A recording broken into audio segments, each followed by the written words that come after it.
हाय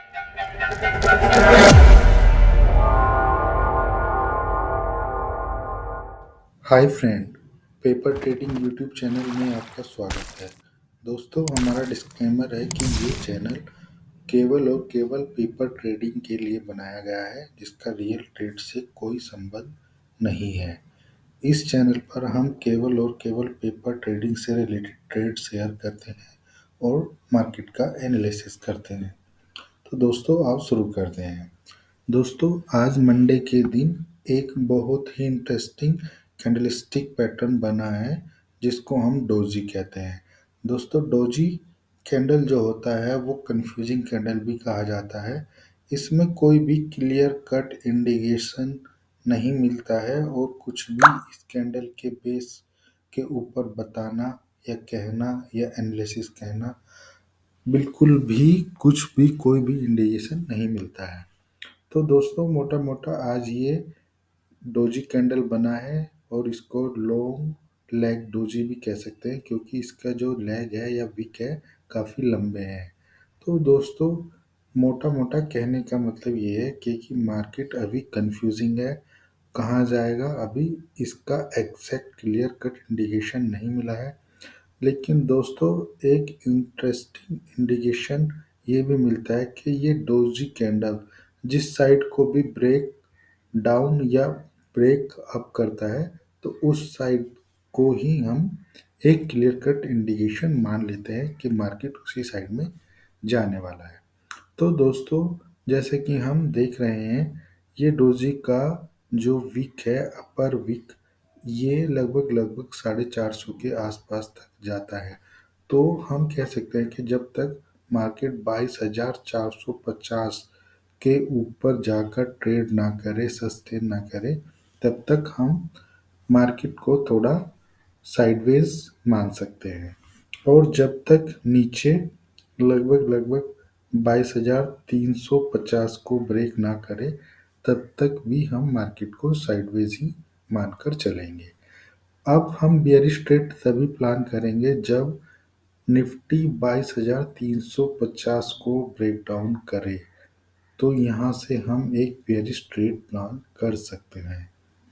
और जब मार्केट 22,450 को ऊपर ब्रेकआउट दे, तब हम एक बुलिश ट्रेड प्लान कर सकते हैं। दोस्तों, अब अपने चार्ट को हम 15 मिनट में कन्वर्ट कर लेते हैं। दोस्तों, ये निफ्टी का 15 मिनट का चार्ट है। जैसे कि आप देख सकते हैं कि निफ्टी में आज कोई भी मूव नहीं आया और निफ्टी ने केवल और केवल एक रेंज में ही ट्रेड किया है, लगभग लगभग 22,450 से लेके 22,350 की जो 100 पॉइंट की रेंज थी, मार्केट ने आज जिग जैग करके उसी में ट्रेड किया है, उसी में ओपन हुआ है, उसी में क्लोजिंग दिया है और उसके बिल्कुल मिडिल में क्लोजिंग दिया है। तो दोस्तों, हमने जैसे पहले भी बताया कि हम जब तक निफ्टी 22,350 को ब्रेकडाउन ना दे दे, कोई बेयरिश ट्रेड प्लान नहीं करेंगे।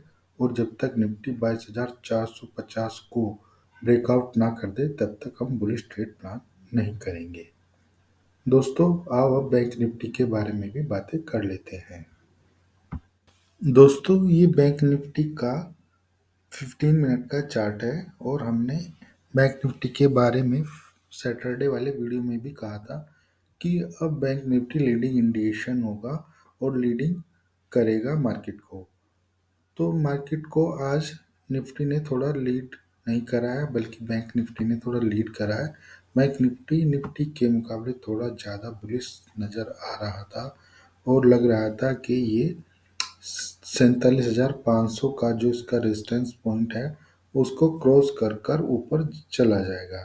लेकिन वहाँ से फिर शार्प नीचे आ गया और फिर ऊपर गया और बिल्कुल मिड में ही जैसे कि निफ्टी ने क्लोजिंग दिया है, इसने भी क्लोजिंग दे दिया है।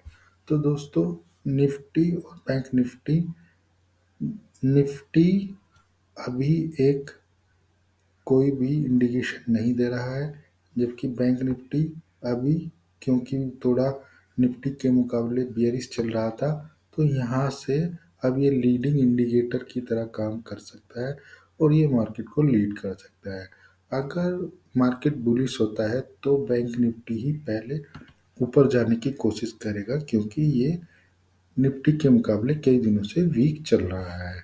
और अगर बेयरिश होना है तो भी बैंक निफ्टी ही, जहाँ तक उम्मीद नज़र आती है, लीड करेगा। बैंक निफ्टी ही बेयरिश इंडिकेशन भी देगा।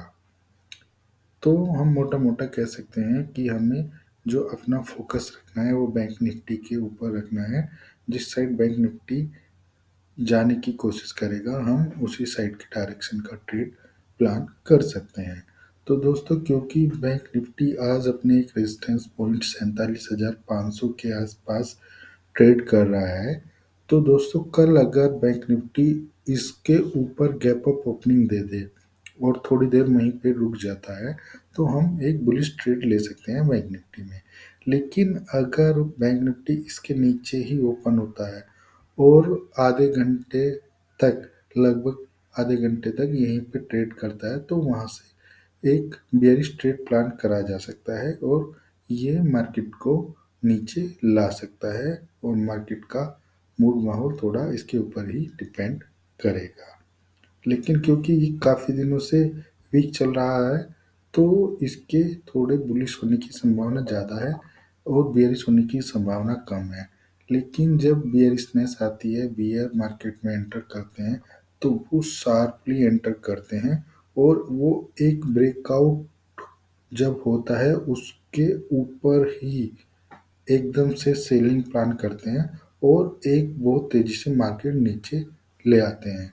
तो दोस्तों, हम यही मान के चलेंगे कि अगर यहाँ 47,500 का ब्रेकआउट फेल होता है, फेल होने का इंडिकेशन यही होता है कि जैसे ही 15 मिनट में 47,500 को बैंक निफ्टी क्रॉस करे और वही कैंडल रेड बन जाए, तो उस रेड कैंडल के नीचे अगर मार्केट ट्रेड करना शुरू करे, तो वहाँ पे एक बेरिश ट्रेड प्लान करा जा सकता है और वहाँ से एक शार्प गिरावट आने की संभावना बनी रहती है।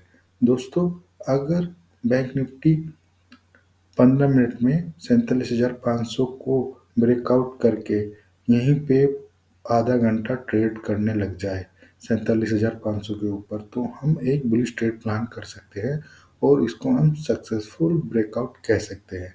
लेकिन जो कैंडल 47,500 को ब्रेकआउट कर रही होगी, वो ही कैंडल रेड में कन्वर्ट हो जाए और उस रेड कैंडल का जब लो ब्रेक होगा, तो वहाँ पर एक बेरिश ट्रेड प्लान किया जा सकता है और उसको ब्रेकआउट फेल हम कह सकते हैं। दोस्तों, ज़्यादातर आज की मार्केट की तरह में ब्रेकआउट फेल कंडीशन भी होती हैं और ब्रेकआउट फेल कंडीशन में मार्केट एक शार्प मूव देती है जो नीचे की साइड चला जाता है। तो नीचे की साइड बैंक निफ्टी को 40,000 47,000 के आसपास एक सपोर्ट मिलेगा। अगर उसको भी तोड़ देता है तो बैंक निफ्टी 40,500 तक भी जा सकता है। लेकिन ये कल के ब्रेकआउट या ब्रेकडाउन के ऊपर ही डिपेंड करेगा और इसको हम ब्रेकआउट फेल या ब्रेकआउट सक्सेसफुल के ऊपर ही ट्रेड करेंगे। और या फिर कोई अगर ऊपर एम पैटर्न बनता है और उसको ब्रेकडाउन करता है, या फिर नीचे से एक बुलिश कैंडल बनती है और ऊपर जाके कोई फ्लैग पैटर्न बनता है, तो हम उस प्राइस एक्शन को मद्देनज़र बुलिश या बेरिश ट्रेड प्लान कर सकते हैं। तो दोस्तों, आशा करते हैं कि हमारे वीडियो आपको अच्छा लगे। हम यही मानकर चलते हैं कि हमारे वीडियो आपको अच्छे लग रहे होंगे। अगर हमारे वीडियो आपको अच्छे लग रहे हैं तो कृपया हमारे वीडियो को लाइक करें और अगर आपको हमारे वीडियो से रिलेटेड कोई सुझाव है तो वो हमें आप कमेंट बॉक्स में दे सकते हैं। हमारे चैनल को प्लीज़ सब्सक्राइब करें। धन्यवाद दोस्तों।